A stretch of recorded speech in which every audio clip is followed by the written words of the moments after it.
Leo, nada más leyendo el chat, me doy cuenta de lo envenenado que está el debate en esta lucha por las narrativas de quién tiene la razón y de cómo incluso la gente quiere imponer su razón. Todo se ha también magnificado con los dichos de ciertos personajes políticos, en fin. ¿Por dónde quieres llevar tú la conversación? Justo iba a hacer este mismo comentario, ¿no? Una escucha, una ve, leo en este momento los comentarios de quienes nos están viendo y es precisamente un poco lo que ha empujado la Cuarta Transformación, asumirnos en una revolución pacífica, en una transformación pacífica de conciencias, ¿no? O sea, se ha insistido, de hecho, desde Andrés Manuel López Obrador ha insistido que la revolución tiene que ser de las conciencias. Y cuando hablamos de eso, ¿a qué nos referimos? Y lo primero sería plantearnos en hacer conciencia de cuál es la realidad en este país. No es cuál es mi realidad, la mía muy personal de Yasmín Ugalde, sino de las mujeres en nuestro país. Y pensar que las realidades es lo que yo alcanzo a ver hasta aquí, lo acaba de decir muy bien Esmeralda, pues es un estereotipo. Las realidades que vive nuestro país, las realidades que viven las mujeres en nuestro país, hablan de condiciones de vida muy de baja, de muy bajo nivel, pues, ¿sí? Hablaba aquí Esmeralda del término dignidad, hablar de la dignidad. Este es un espacio, si estamos pensando en una transformación social, conlleva que como estamos viviendo no está bien, que necesitamos transitar a una nueva realidad, asumir que como está actualmente la vida de las mujeres, no es lo más idóneo, no es una vida digna. Pensar que estamos en una transformación es precisamente mirar hacia allá. Me parece que los comentarios que se vierten a bote pronto siempre son desde una mirada muy personal y hay que ir más allá. A eso se refiere con la revolución de las conciencias. No todas las realidades son las realidades que nosotros vemos, hay que ir más profundo. El debate al respecto de la interrupción legal del embarazo tiene que ser serio, no puede ser tan banal como estos comentarios de, es que ahora quieren, bueno, me remito un poco como a lo que escribe el auditorio, y no nada más este auditorio, sino en la generalidad. A mí me parece que es de celebrarse que podamos hablar de estas cosas, porque en la medida de que podamos tocar estos temas, es que se podrán ir resolviendo estas marañas y hasta dándole vueltas ahí, sacudiendo este falso debate que hay, estos estereotipos, quitarlos de la mente y plantearnos en una realidad que es bastante cruel para la mujer mexicana. Digo, y no nada más la mexicana, pero estamos hablando de la nuestra, ¿no? Yo creo que por eso escuchar a compañeras como las que tenemos el día de hoy aquí, pero que las escuchemos sin prejuicio, sin dar nuestra opinión. Primero escuchémoslas y después veamos qué efectos surgen, ¿no? A mí me parece que sería abonarle por ahí, ¿no? Carla, si me permites nada más para regresar los cámaras y los micrófonos para escuchar tus reflexiones, algunas opiniones que leo. El cuerpo del bebé no es el cuerpo de la madre. El inocente no pide que lo mates, no al aborto, no al aborto. No des promoción a este tema, Vicente, no al aborto. Esto baja mucho tu audiencia. Analiza esto y mira los resultados. Ahí sí, permítanme decir que así se quede una persona o ni una sola, así nos quedemos nosotros hablando al vacío. Es mi responsabilidad, como un medio sin censura, hablar de estos temas sin tapujos. Le guste o no le guste, si le gustan mis mentadas de madre a la oposición, si le gustan mis mentadas de madre a los corruptos, a los chayoteros, qué bueno. Si no le gustan estos temas, lo lamento, pero son temas importantes en el debate nacional, y ojalá que elevemos precisamente el nivel de ese debate, como lo decíamos desde la semana pasada aquí en cuarto grado. Lo que se necesita es madurez, quieren decidir por su cuerpo, pero le dan vuelo al placer. Creo que debe haber una conciencia, ya que sobre nuestras decisiones una vida corre peligro.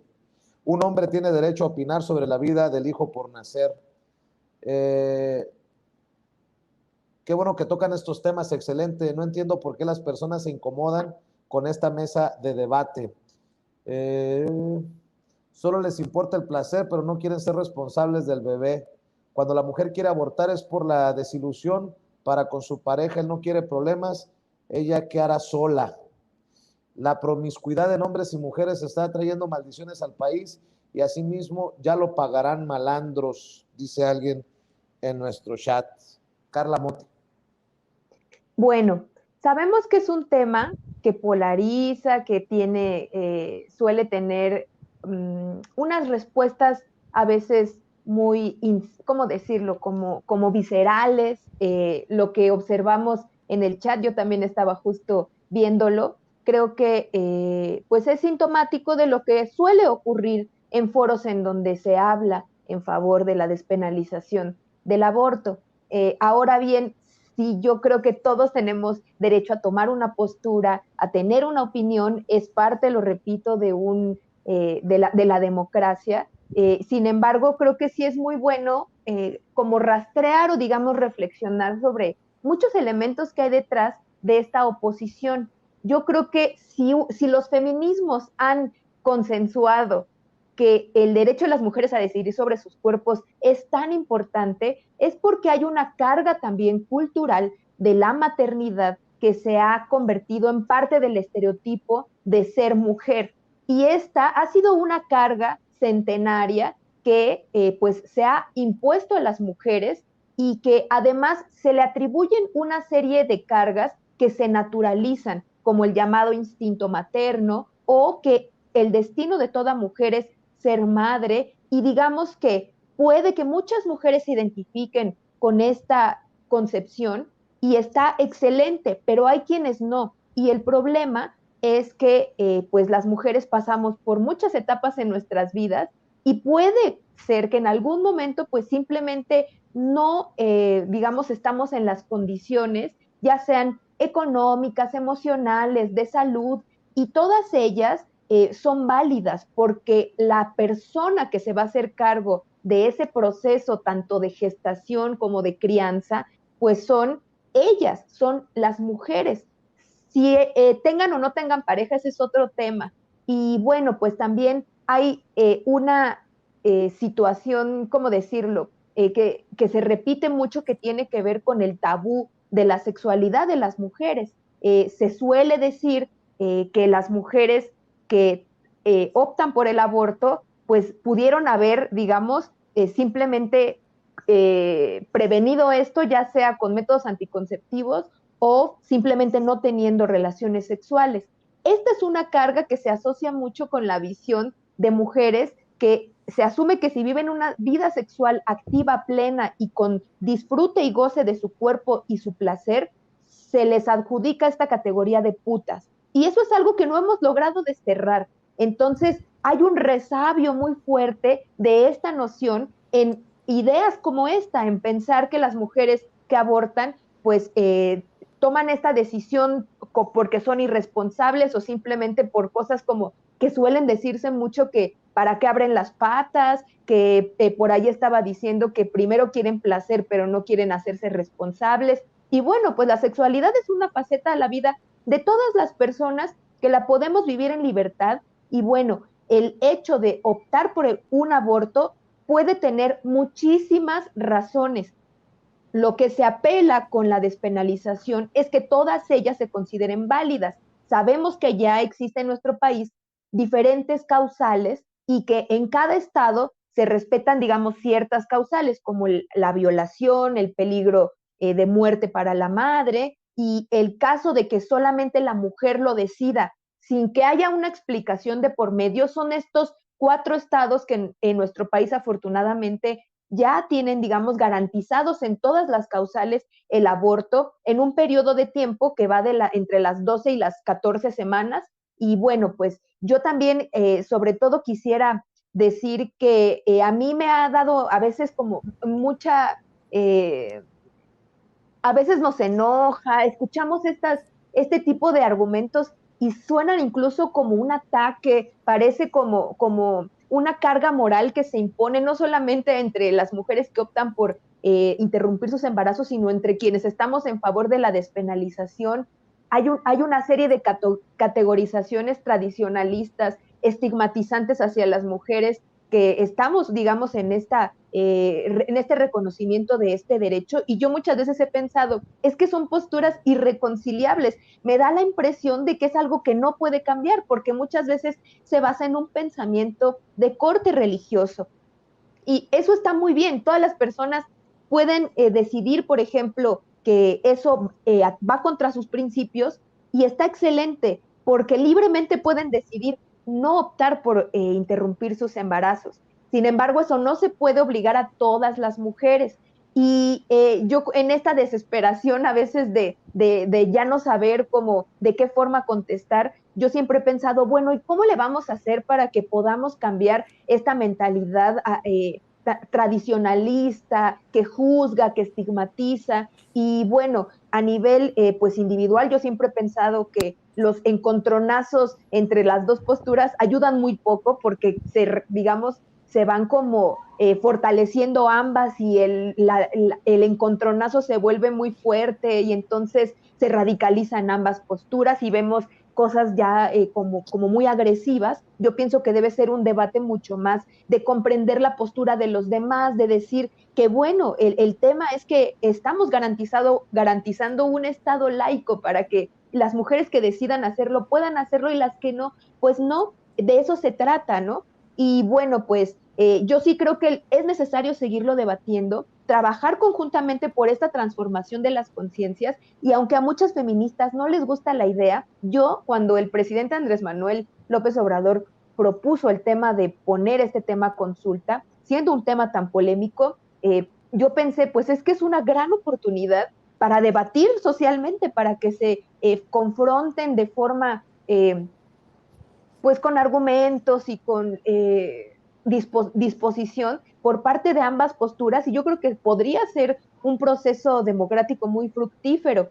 Sin embargo, bueno, yo lo que invitaría a todas las personas que nos observan aquí en Sin Censura, pues es simplemente a pensar en que pues el Estado no puede regir de acuerdo a creencias individuales, se tiene que legislar de acuerdo a lo que sucede y para garantizar derechos. Y esto que se está garantizando, y que ya lo dijo la Suprema Corte de Justicia en una discusión que me parece fenomenal, lo tenemos ya sobre la mesa, y creo que vale la pena simplemente reflexionar sobre este tema.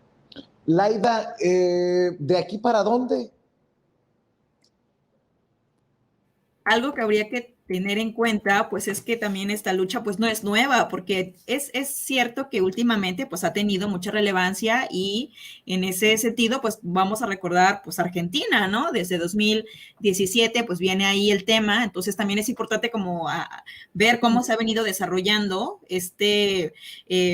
pues sí, el tema por la despenalización, y vamos observando que no nada más Argentina, o sea, México lo tenemos, y ya lo decía Carla al inicio, ¿no? O sea, desde 1970, por ejemplo, está este tema como una bandera que sí une, efectivamente aglutina. O sea, yo creo que dentro del movimiento feminista y de los feminismos sí tenemos dos temas, principalmente en América Latina, en México, que nos convocan, donde salimos, ¿no? Y uno de ellos es lamentablemente pues el grave problema de violencia en contra de las mujeres, los feminicidios, ¿no? Y dentro también de esa violencia está la violencia sexual, está esta violencia que se deriva sobre nuestros cuerpos, ¿no? Entonces, esos dos temas, tanto el de la violencia como el del, bueno, el acceso a los abortos, como esta cuestión de autonomía de nuestros cuerpos, bueno, pues han sido como dos temas que han estado presentes, indudablemente, de la agenda del movimiento feminista, ¿no? Y en México, en nuestro país, bueno, desde 1970, pues tenemos grandes movilizaciones. Entonces, 70, 80, hay frentes, hay movilizaciones por la despenalización del aborto, ¿no? Incluso muchas de estas movilizaciones tuvieron auge en nuestro país justamente porque ha habido casos emblemáticos de violencia sexual. Entonces el tema lo traemos desde hace pues décadas, ¿no? Esto lo comento porque en la última década se ha tenido pues más relevancia, ha habido más foco por lo que sucedió en Argentina. Entonces empieza a haber este debate. Y también es interesante observar cómo es que nuestra región, ¿no? Tanto México, Argentina, pues también se va como exportando, ¿no? Como que vamos dando, hay una mirada hacia qué está pasando, cómo se está desarrollando el feminismo, pues acá, ¿no? Y observamos que estas son deudas muy pendientes, ¿no? Y también otra cosa que tendríamos hay que observar es qué pasa, por ejemplo, en otras latitudes como en Centroamérica, y que el fallo que acaba de hacer la Suprema Corte, pues también va a estar dando parámetros para que países como los centroamericanos, por ejemplo, pues cambiemos estas mentalidades, efectivamente, para que haya esta transformación, porque pues no es posible, ¿no? Que entonces tengamos países como ahora México, que estamos dando el ejemplo, la Suprema Corte está dando este ejemplo de declarar inconstitucional, pues, bueno, tanto la criminalización del aborto, y no puede suceder entonces pues que en esta región todavía tengamos lugares donde la violencia sexual sea algo normalizado, ¿no? Algo donde se obliga a las mujeres tener pues embarazos no deseados, ¿no? Y eso está sucediendo pues todavía en diferentes regiones de aquí de América Latina, y yo creo que en ese sentido pues nuestro país sí está dando pues esos ejemplos, ¿no? Y bueno, decía, esto no es un tema que o sea, que ha estado presente y entonces que ahorita se está resolviendo de una manera que tenemos que presenciarlo desde ahí, ¿no? O sea, que es algo que efectivamente pues se viene arrastrando, es una continuidad, venimos de un proceso. Si en 1950 el movimiento feminista mexicano y también en la región nos estábamos saliendo a votar, ¿no? Estábamos con el movimiento sufragista y después venimos con esta bandera del cuerpo de las mujeres, pues creo que en este momento estamos presenciando eso, ¿no? El que podamos acceder, pues, a que no se criminalice el aborto, pues como algo en el que bueno, donde las mujeres pues tenemos este derecho a decidir y sobre todo la autonomía de los cuerpos. Entonces yo creo que eso es algo que también tendremos que ir ahí como observando cómo se va desarrollando los movimientos, pero efectivamente el tema pues tiene que, si bien es algo que está afectando a las mujeres primordialmente, es importante también pues que la sociedad en su conjunto podamos comprender de qué va esto, ¿no? Porque sin duda alguna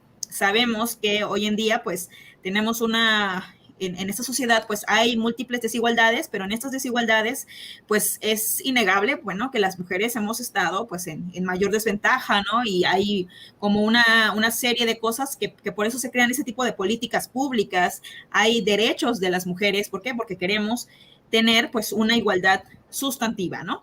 Y entonces cuando avanzamos las mujeres, también avanza la sociedad en su conjunto. Y es por eso que pues estos temas son sumamente importantes. Lo decía también Jazz, ¿no? Tenemos que tener esta disposición a escuchar y sobre todo a comprender por qué se están dando estos cambios. Y aquí me gustaría dejar claro esto, ¿no? Uno, este tema no está de moda, ¿no? O sea, tenemos pues vemos en la historia cómo es que este tema tiene décadas y que México, bueno, ahora está dando pasos muy importantes y va a ser ejemplo, ¿no? También para otras regiones de América Latina, para que se legisle en ese sentido, ¿no? Para poder avanzar en la autonomía, pues, de las mujeres, ¿no? Y otra cosa que a mí me parece también importante, y ya lo sabemos, es que cuando avanzan los derechos en general, ¿no? Cuando están avanzando los derechos de las mujeres, pues siempre hay una reacción. Es también propio como el análisis que pasa en la sociedad, ¿no? Entonces, cuando se dan estas transformaciones, pues sabemos que viene un golpe, viene una reacción, y en ese sentido tenemos que estar estamos preparadas, ¿no? Justamente para dar este debate también tanto pues ideológico, intelectual, argumentativo, ¿no? Pues de que no podemos dar pasos hacia atrás, ¿no? Que esto es un tema de vital importancia y de deuda histórica, ¿no? Entonces, en ese sentido, pues sí, como sociedad debemos estar muy, muy alertas para no darle reversa, ¿no? Ahora sí, a la historia, a lo que ya hemos visto, pues que desde hace décadas estamos empujando, ¿no? Para que esto vaya adelante, y bueno, estamos presenciando ahora un momento muy, muy importante, y pues sí, lo comento pues por lo que hemos estado viendo, ¿no? Esta alianza muy fea que yo ya personalmente pues yo decía, claro, o sea, se está buscando, ahora que las mujeres estamos, y bueno, el movimiento feminista en general está teniendo conquistas muy importantes, que al final, creo que como movimiento, una experiencia que queda ahí es la comprensión, ¿no? De que tenemos que estar en diferentes espacios, o sea, es decir, estar dentro de, empujando las políticas públicas, estar en calle, estar dentro de los movimientos sociales, o sea, esto es una cuestión pues integral, ¿no? ¿Por qué? Porque las mujeres pues estamos en todos estos espacios, entonces, y tenemos también diversidad de mujeres, entonces al haber una diversidad de mujeres, también tiene que haber una diversidad en las estrategias de lucha para conseguir estos derechos, ¿no? Entonces, en ese sentido, creo que la experiencia que tenemos como movimiento, como mujeres que nos nombramos feministas y que nos convocan estos temas, nos convoca el tema de la violencia, nos convoca el tema de la despenalización y no criminalización del aborto, pues de esa misma manera sabemos que no le podemos dar reversa a estos movimientos, a estas luchas históricas, pues que nos han costado muchísimo, ¿no? Entonces, pues yo creo que igualmente me quedo con esta invitación a que podamos, pues comprender esto, ¿no? De dónde vienen las raíces profundas que tienen este momento, ¿no? Esto que acaba de la opinión que, bueno, lo que acaba de emitir la Suprema Corte, porque es algo que finalmente pues está ahí anclado pues al movimiento producto pues de un empuje de diferentes fuerzas en la continuidad de los derechos humanos de las mujeres.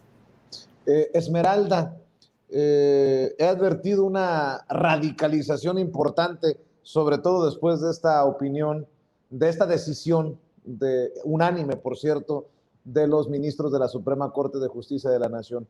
¿Qué ves que viene? Bueno, pues justo creo que el tema importante que tiene que ver con los efectos jurídicos de la acción de inconstitucionalidad que se resolvió es que los efectos no se quedaron únicamente para el Estado de Coahuila, quien técnicamente no tan solo tendría ya la posibilidad de despenalización, por lo menos parcial, como lo tienen las demás entidades federativas, Ciudad de México, Oaxaca, Hidalgo y Veracruz, sino que ahora también el Estado de Coahuila tiene una despenalización motivada no por una modificación legislativa, sino por una modificación judicial. Entonces vamos a tener prácticamente 5 entidades en donde hay una posibilidad de interrupciones del embarazo que nos van a dar la posibilidad de encontrar esta parte. Y también algo muy importante, que la Suprema Corte de Justicia, entre los efectos, hablando un poquito de qué es lo que viene, no puso ningún plazo para el efecto de la toma de decisiones de las mujeres. Eso también es importante. Y particularmente para las mujeres de Coahuila, bueno, el gobernador anunció que iban a dejar en libertad a estas personas. Bueno, hay que ver porque esa facultad le corresponde al Poder Judicial. Ojalá que haya, por supuesto, también esa visión, pero prácticamente el primer resultado o efecto de la resolución de la acción es que las personas que están siendo procesadas, que fueron sentenciadas del 2017 en que fue reformado el delito hasta el día de hoy y que les fueron aplicada esa ley, por un efecto de retroactividad de la ley, es decir, que la ley les favorece y ha sido transformada, deberán de salir en libertad si es que fueron acusadas por cualquier circunstancia, siempre y cuando ellas hayan sido con su consentimiento. El segundo efecto de lo que viene es que a raíz de esta misma resolución, por alcanzar la mayoría de más de 8 votos, que era lo que se necesitaba, sino que tuvo una unanimidad de los 10 ministros presentes, porque por cierto alguien por ahí no llegó, creo que se perdió en alguna capilla.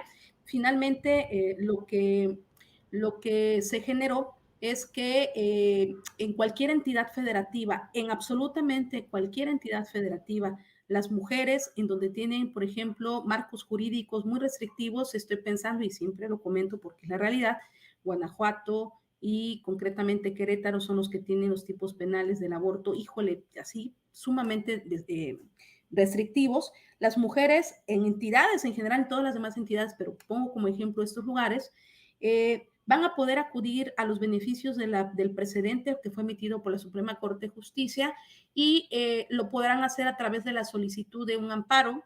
El juez o el órgano jurisdiccional federal que reciba el amparo, desde un inicio podrá, con algo que se llama suspensión de plano, conceder, ordenar que se le permita, o sea, que no tenga un efecto criminalizante en las mujeres para que puedan interrumpir el embarazo. Entonces, una mujer quiere interrumpir el embarazo y son las semanas 13, la mujer puede ir a pedir autorización con el juez y se podrá aplicar de esta manera. Entonces, ese es un efecto fundamental bien importante. ¿Sigue siendo insuficiente? Hay que decirlo. Claro que sigue siendo insuficiente. Lo mejor del mundo es que las mujeres pudieran acudir a cualquier servicio de salud o recibir acompañamiento sin tener temor a ser criminalizadas, pero bueno, todavía queda esta parte en donde se tiene que pedir esta autorización judicial. Por supuesto que me encanta la idea porque justo se habla de que este precedente abarca para todas las entidades federativas, así que prácticamente estaríamos diciendo que no importa si no estás en Ciudad de México, si no estás en Hidalgo, si no estás en Oaxaca, si no estás en Veracruz, porque el precedente únicamente te va a dar la posibilidad y el candado para que lo puedas realizar en cualquier entidad federativa. Esta es una parte importante de los efectos de esta resolución. Y bueno, también ligado a estos efectos que tienen retroactividad, como lo he dicho, quienes están siendo procesadas en Coahuila deben de irse, quienes estén también en otros lugares podrán promover situaciones muy similares, como por ejemplo, puede haber en alguna entidad que no sea Coahuila, que esté una mujer procesada por un tema de aborto, pensemos que sea, por ejemplo, Veracruz, ya pasaron las 12 semanas, no tenía ninguna causal prevista en la ley, pero con este precedente se puede ir a un amparo o generarlo dentro del proceso del sistema de justicia que está llevando, con un juez de control o órgano jurisdiccional de control del Estado, y podrá solicitar el beneficio del precedente. Entonces tiene efectos bastante interesantes. También hay que mencionar que, si bien es cierto, es un tema que trae muchísimo, polariza, que siempre se dice esta palabra de polarizar, yo creo que partimos del tema de la tiranía de la historia, ¿no? Quienes acompañamos, quienes llevamos asuntos, quienes damos acompañamiento a víctimas, quienes acompañamos a mujeres que a lo mejor no son víctimas de un delito, pero sí de víctimas de violaciones a derechos humanos, de graves problemas estructurales, sociales, que no son ajenos a nuestro país. Tenemos un nivel de pobreza impresionante que se viene arrastrando históricamente y tremendo. Tenemos no solamente pobreza, sino rezago social, que es una situación bastante distinta y que con lo que uno se topa. Entonces, uno hablando con las mujeres o con las mujeres con las que uno tiene contacto, uno se da cuenta que no es la realidad la de la Ciudad de México y tampoco es la realidad la de Veracruz en el centro de Jalapa y tampoco es la realidad en la colonia más hermosa que tienes. Es decir, las mujeres siempre han abortado históricamente. Desde el punto de vista conceptual, el aborto es un tema tan naturalizado para la cultura médica, es decir, las mujeres han abortado sin importar la religión a la que pertenezcan.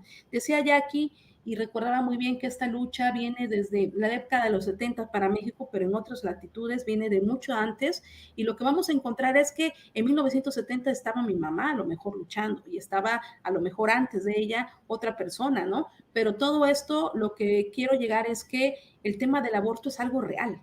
No importa la religión, a mí me ha tocado acompañar a mujeres que han sido criminalizadas por cometer un aborto y son católicas, son cristianas, ¿sale? O son de diversas religiones. Y las motivaciones que tienen tampoco a veces tienen que ver con la pobreza. Estamos hablando de violencia sexual dentro del matrimonio, estamos hablando también de que el método anticonceptivo falló. Hay mujeres que tienen 4 hijos adultos y siguen teniendo un ejercicio de relaciones sexuales responsable, tienen dispositivos y los dispositivos le fallan. No hay ningún solo dispositivo, ni siquiera el compuesto para la gente experta en sexología, por cierto, porque todo el mundo habla de ser experta en cómo se debe uno cuidar, pero lo cierto es que no hay ningún método científico que sea 100% eficaz. Entonces tú puedes tener 99% de probabilidades de no embarazarte, pero ese 1% pega. Y tan ha sido así que hay personas que tienen todo un proyecto de vida, que planifican, que se cuidan, y resulta que de pronto les dicen tu método falló. Entonces los contextos son muy distintos, es decir, detrás de las decisiones de las personas y de las mujeres hay muchos elementos que tienen que ver con su proyecto de vida, no es un tema de bote pronto. Y si tú le preguntas a cualquier mujer feminista que estamos del lado de los derechos humanos de las personas, incluyendo de los hombres, por supuesto, porque eso es el feminismo, estar concordancia de que hombres y mujeres tenemos que tener los mismos derechos y la posibilidad de ejercerlos de la misma manera, lo que vamos a encontrar es que los primeros que abortan son los hombres. Si nosotros analizamos estadísticamente, y lo pueden encontrar en CONAPO, en la ENDIRE de 2017, lo pueden encontrar en el Instituto Nacional de Población, lo pueden encontrar en el censo que se acaba recientemente de realizar y que se está todavía descifrando, por cierto, vamos a encontrar que entre los datos que se van a encontrar es que la mayoría de los hogares creció impresionantemente, los hogares donde están con titulares o jefas de familia, mujeres, ¿no? Y entonces uno pregunta también dónde están los hombres en los juzgados. Tú ves una inmensidad. El tema número 1 en los juzgados siempre son las pensiones alimenticias. El número 1. Y también hay que decirlo y precisarlo. Un número muy, muy abundante, un 99%, y quienes sean abogados y lleven estos casos lo van a poder decir, pues el 91% de los incumplidores son los hombres. Entonces estamos hablando de que hay un desprecio hacia la vida, pero también un desprecio hacia la decisión de las mujeres a tomar un parteaguas. Estamos hablando de que hay estereotipos de por medio y hay que decirlo. Lo cierto es que la palabra del aborto nos incomoda porque de pronto vino una mujer a querer decidir sobre algo que decimos que es una vida, pero también pues nadie se pregunta en los delitos de aborto. A mí en lo personal me ha tocado ver estos casos y creo que ustedes pueden escucharlos en las noticias. Se anuncia en los noticieros, mujer abortó, se encontró un producto en el baño de tal lugar, pero nunca nadie se pregunta quién es el padre. Es una pregunta que no suena en el imaginario de las personas, porque pareciera de pronto que vino alguien espiritual y produjo el embarazo y la única carga de maternidad se le genera hacia las mujeres. Entonces también hay ciertos contextos que tenemos que comprender que vivimos en un país completamente distinto y que también como país tenemos una cuestión enorme y diferenciada en cada una de las mujeres que tenemos en el mundo. Es decir, las mujeres que se enfrentan a la terrible decisión de tener que abortar no lo hacen con gusto. Yo no he visto en toda mi vida, tengo más de 20 años o 20 años, no voy a sacar más cuentas, pero 20 años de mi vida tratando de acompañar a las mujeres desde el ejercicio del derecho, ejecutando la ley, y te puedo decir claramente que yo no he escuchado nunca a una mujer riéndose después de un aborto. Y tampoco he escuchado que con gracia diga, sí, yo aborté, jaja. Eso no es cierto. Eso no funciona así. Pero desde la visión que tenemos arraigada, pues ese es un tema elemental. Yo particularmente voy a confesar que, hablando de elementos religiosos, que en la primera etapa de mi vida, un poco con lo que decía Carla, del tema de informarnos, todo mi trabajo estaba pensado y diseñado para poder argumentar por qué el aborto no debía de llevarse a cabo. O sea, mi visión en el mundo, en las primeras épocas de mi vida, estaba dirigido a poder plantear por qué no. Y la forma de la que yo lo planteaba era tan visceral y era una forma tan unipersonal y era una forma tan poco argumentativa y objetiva, que yo me vaciaba y que toda la información que yo encontraba era dirigida a darme la razón a mí mismo. Pero en algún momento de la vida, ¿verdad? Las circunstancias, el trabajo, la vida misma te va mostrando y te va permitiendo que tú te pongas la posibilidad de escuchar otras voces, de poder investigar más. Y cuando empecé a investigar más, cuando empecé a investigar no solamente aquello que me era cómodo para poder decir, voy a buscar todo lo que me da la razón, lo importante es ser tan objetivos en la investigación que entonces tenemos que también leer lo que dice la competencia. Y cuando uno lee aquello que leen, que ven y que analizan y que realizan las personas que no piensan como yo, probablemente nos demos una sorpresa. Entonces, yo creo que invitaría siempre a este tema que la gente se molesta. Las feministas activistas estamos acostumbradas a sufrir agresiones de cualquier naturaleza. Muchas han perdido la vida por defender los derechos humanos de otras personas, de mujeres, y cuando hablamos de mujeres, yo creo que la gente también piensa que son mujeres adultas, jóvenes, exitosas, que se la pasan de parranda, y no, entre esas mujeres también hay niñas. Y creo que esa es la parte que se olvida, ¿no? Entonces, o hay personas adultas, ¿no? Que tienen una vida, que fueron abusadas, que sufren violencia dentro del hogar, que por cierto es el primer lugar donde las mujeres sufren un tipo de violencia, sobre todo el sexual y el psicológico y físico. Entonces, yo creo que el tema es pensar que podemos tener una oportunidad histórica en este momento de voltear a ver, de leer el proyecto, de analizar y escuchar desde un punto de vista no visceral, desde un punto de vista distinto a las opiniones de los demás. Así siempre lo he dicho y estoy convencida. De la misma manera en que en algún momento de la historia los españoles vinieron y nos rompieron todo el queso porque éramos diferentes a ellos y vinieron y nos colonizaron, vinieron y lo hicieron por el uso de la fuerza, de la misma manera en que negras y blancas no eran consideradas de la misma manera, y de la misma manera en que también liberales y conservadores tampoco tenemos una línea de expresión y nos han sido abatallados y nos han lastimado. De la misma manera también hay que decirlo, se ha tenido el uso de la fuerza o se ha querido imponer lo que se quiere respecto de las mujeres por una persona que siempre históricamente ha sido la persona opresora y que no son las mujeres.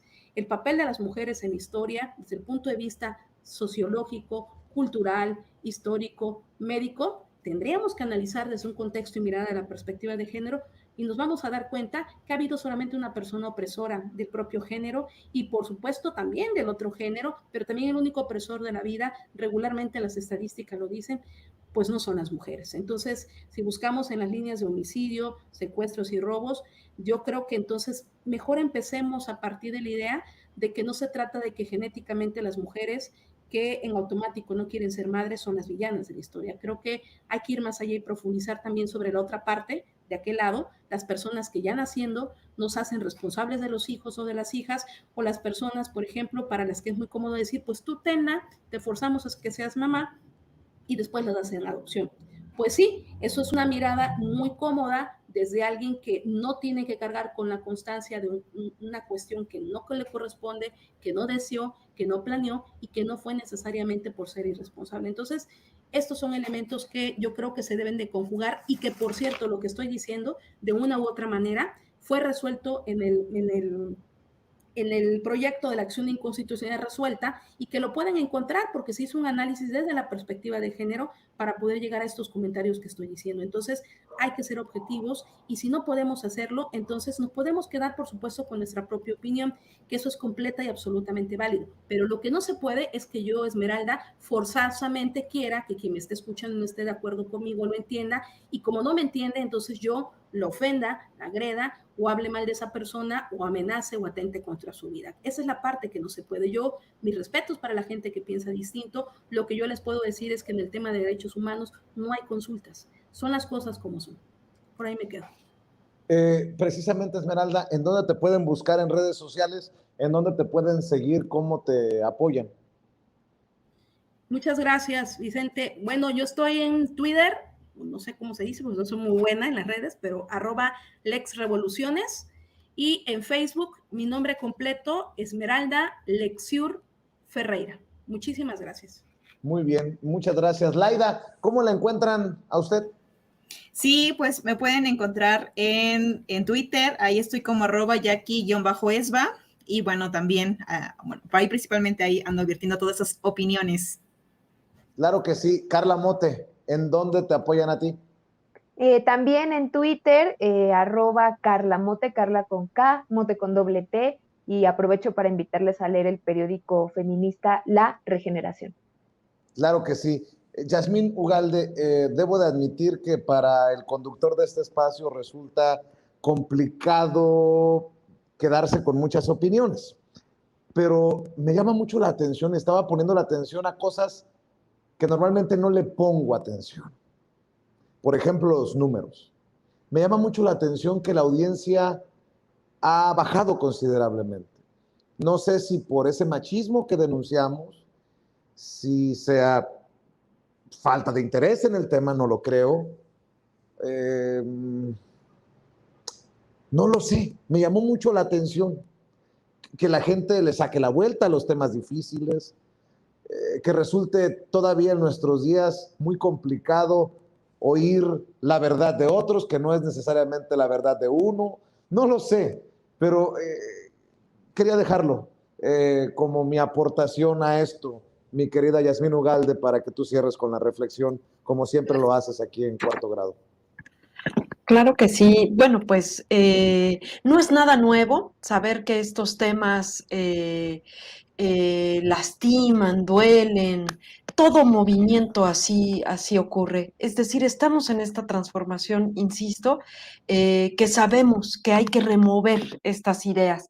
Quedarnos como estábamos es eso que hemos criticado y lo hemos criticado en muchas ocasiones desde este espacio hacia esos conservadores, ¿no? O sea, dejar las cosas como estaban es conservarlo. A eso se refiere López Obrador cuando se refiere a la derecha y les llama conservadores.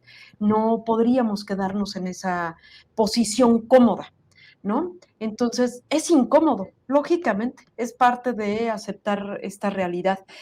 A mí no me queda otra más que proponer que sigamos tocando estos temas.